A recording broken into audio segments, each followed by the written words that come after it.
Hey there everybody, and welcome back to another written Lore of Pandaria.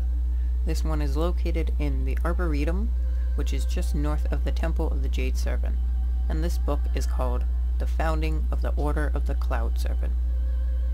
During the Zandalari Wars, just after the founding of the Pandaren Empire, a young girl named Zhang was walking through the Arboretum when she heard a noise.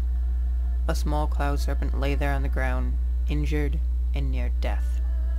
With a mother's gentleness, Zhang took this small creature to her arms and into her care. She named him Lo, and they became fast friends. This was much to the lament of the common people. Serpents, you see, were feared as monsters and wild animals, both cunning and dangerous. The townsfolk shunned Zhang, and begged her to get rid of Lo before he became old enough to hurt her. One day, the Zandalari army had pushed as far south as the Jade Forest. Monsters from the sea, these trolls launched an attack against Pandaria. Zhang answered the call to arms and defended her people on the beaches.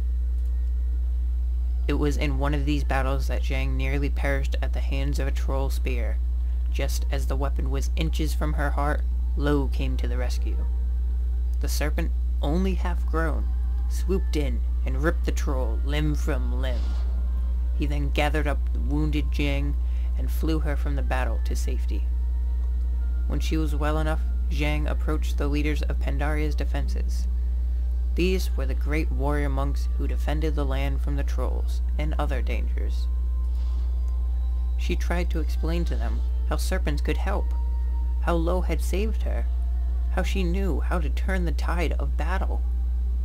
But her words fell on deaf ears. The monks were mired in their own wisdom and chose to continue their defenses in the way they saw fit. Zhang did not give up, though. This rejection only fueled her resolve. Several days later, the Zandalari had pushed in from the coast. It was on the Great Bridge near Dawn's Blossom that the Pandaren champions stood their ground.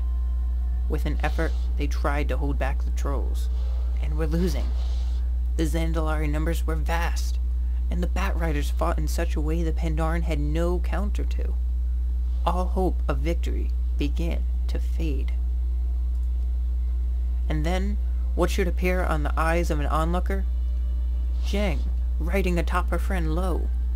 The two friends swooped in, plucking the Zandalari from the bridge and striking their Bat Riders. None could stand between the fury of these two friends. The war would still take many months to win, but this was the turning point. Soon Zhang was training other Pandaren how to ride as she did, upon the backs of other serpents. Zhang and Lo were heroes. From that day forward, the serpent became a symbol of hope to the Pandaren people, and the Order of the Cloud Serpent was founded.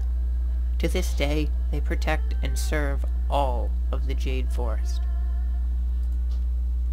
I really like this book.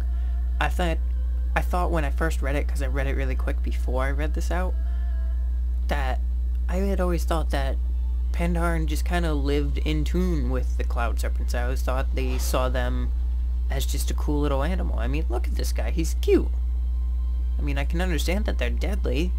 They're vicious, wild animals, but the Pandaren have always lived here, so I expected them to, way sooner than that, to have just come in tune with them, and that probably would have actually helped fuel the rebellion against the Mogu, instead of just helping in the Zandalari Wars right after the rebellion when the Pandaren Empire was founded.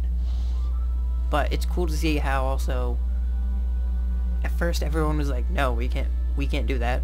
What are you talking about? We can't tame a wild animal. What are you talking about? No, none of that.